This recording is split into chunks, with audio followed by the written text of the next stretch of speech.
Hi అండి, అందరికీ నమస్కారం. Welcome to moms food eating kids. పిల్లల స్నాక్స్ బాక్స్లోకైనా లేదా పిల్లలు స్కూల్ నుంచి రాగానే ఏదైనా స్నాక్ అడిగినప్పుడు అటుకులతోటి ఇలా ఒక్కసారి మిక్చర్ చేసి పెట్టుకోండి. 15-20 రోజుల పాటు ఫ్రెష్గా పెట్టేయచ్చు. నేను చేసే రెసిపీస్ మీకు నచ్చినట్టయితే ఒక లైక్ చేసి సబ్స్క్రైబ్ చేసుకుని పక్కనే ఉన్న బెల్ ఐకాన్ని ప్రెస్ చేయండి. నేను పెట్టే ప్రతి వీడియో మీ వరకు చేరుతుంది. ఇలాగా మీరు కూడా ఒకసారి అటుకుల మిక్చర్ని ట్రై చేయండి. ఇప్పుడు ఇలా ఒక చిల్లులు గిన్నెను తీసుకొని దానిలోకి 1 కప్పు ఇక్కడ అటుకుల్ని వేసుకుంటున్నాను నేను. ఇలా కొంచెం మందంగా ఉండే అటుకులు అయితే మిక్చర్కి బాగుంటాయండి. పల్చగా ఉండేవి తీసుకోవద్దు. ఇలా జల్లించినట్టుగా చేసుకోండి. దాంట్లో ఉండే డస్ట్ ఏమైనా చిన్న చిన్న పార్ట్స్ ఉంటే కిందకి వెళ్ళిపోతాయి.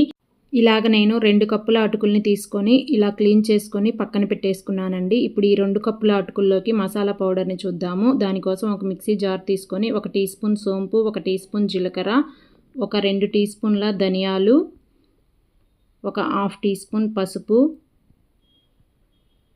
1 టీ స్పూన్ కారం,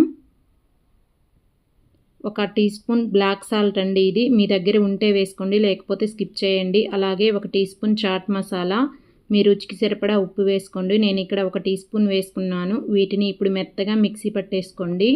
చూసారా, మసాలా పౌడర్ అనేది ఇలా మెత్తగా మిక్సీ పట్టి పక్కన పెట్టేసుకోండి. ఇప్పుడు ఇదే మిక్సీ జార్లోకి ఒక 2 టీ స్పూన్ల పంచదారను వేసుకోవాలి. దీనిని కూడా మెత్తగా మిక్సీ పట్టుకొని పక్కన పెట్టేసుకోండి. ఇప్పుడు డీప్ ఫ్రైకి సరిపడా ఆయిల్ పెట్టుకొని ఆయిల్ని మీడియంగా హీట్ ఎక్కనివ్వండి. ఇలా ఆయిల్ వేడయ్యాక ఒక హాఫ్ కప్పు వేరుశనగ గుళ్ళను వేసుకొని మంటని మీడియం ఫ్లేమ్లో పెట్టుకొని పప్పు లోపల వరకు వేగే వరకు, మంచి రంగు వచ్చే వరకు, క్రిస్పీగా అయ్యే వరకు వేయించుకోవాలి.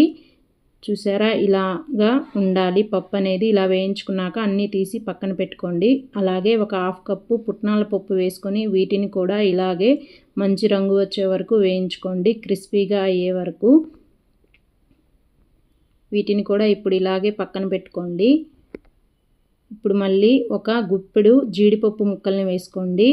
వీటిని కూడా మంటని మీడియం ఫ్లేమ్లోనే పెట్టుకొని మంచి రంగు వచ్చే వరకు వేగించుకొని వీటిని కూడా తీసి పక్కన పెట్టేసుకోండి. ఒక 2 టేబుల్ స్పూన్ల కిస్మిస్ వేసుకొని ఇవి కూడా మంచి రంగు వచ్చేదాకా వేయించుకొని వీటిని కూడా తీసి ఒక ప్లేట్లో వేసి పక్కన పెట్టుకోండి. అలాగే ఒక 2 టేబుల్ స్పూన్ల ఎండు కొబ్బరి ముక్కలండి. ఇవి వేసుకోండి. మిక్చర్కి మధ్య మధ్యలో తగులుతూ చాలా బాగుంటాయి టేస్ట్ అనేది. వీటిని కూడా ఇలాగే వేయించి పక్కన తీసి పెట్టుకోండి. ఇప్పుడు ఒక 4 రెమ్మల కరివేపాకు వేసుకొని ఇది కూడా మంచిగా క్రిస్పీగా అయ్యే వరకు వేయించి పక్కన పెట్టుకోండి. చూసారా, అన్నీ ఇలా ఒక ప్లేట్లో వేసి పక్కన పెట్టుకోండి. ఇప్పుడు మనం తీసుకున్న అటుకుల్ని కొంచెం కొంచెం వేసుకుంటూ బాగా క్రిస్పీగా అయ్యే వరకు వేయించుకోండి. మాడిపోకుండా ఉండాలండి, ఇలా ఉండాలి. ఇప్పుడు వీటిని కూడా తీసి పక్కన పెట్టుకొని ఇలాగే అన్నీ వేయించుకొని ఒక టిష్యూ ఉన్న పేపర్లోకి వేసుకోండి. ఎక్స్ట్రా ఆయిల్ ఏదన్నా ఉంటే పీల్చుకుంటుంది. చూసారా, ఇలా ఉండాలి.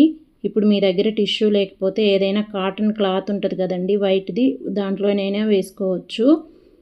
అటుకులు అనేవి ఇలా క్రిస్పీగా వేగాలి. ఇప్పుడు ఒక పెద్ద గిన్నెని తీసుకొని దానిలోకి మనం వేయించి పెట్టుకున్న అటుకులు, వేయించి పెట్టుకున్న పల్లీలు, కరివేపాకు, కొబ్బరి ముక్కలు, అలాగే మిక్సీ పట్టుకున్న మసాలా పౌడర్ని అంతా వేసేసుకోండి. అలాగే మిక్సీ పట్టుకున్న పంచదార పౌడర్ని కూడా వేసేసుకోండి, 2 టీ స్పూన్లు పూర్తిగా. ఇప్పుడు వీటిని ఇలాగా టాస్ చేస్తున్నట్టు కలుపుకోండి ఒక 2-3 నిమిషాలు.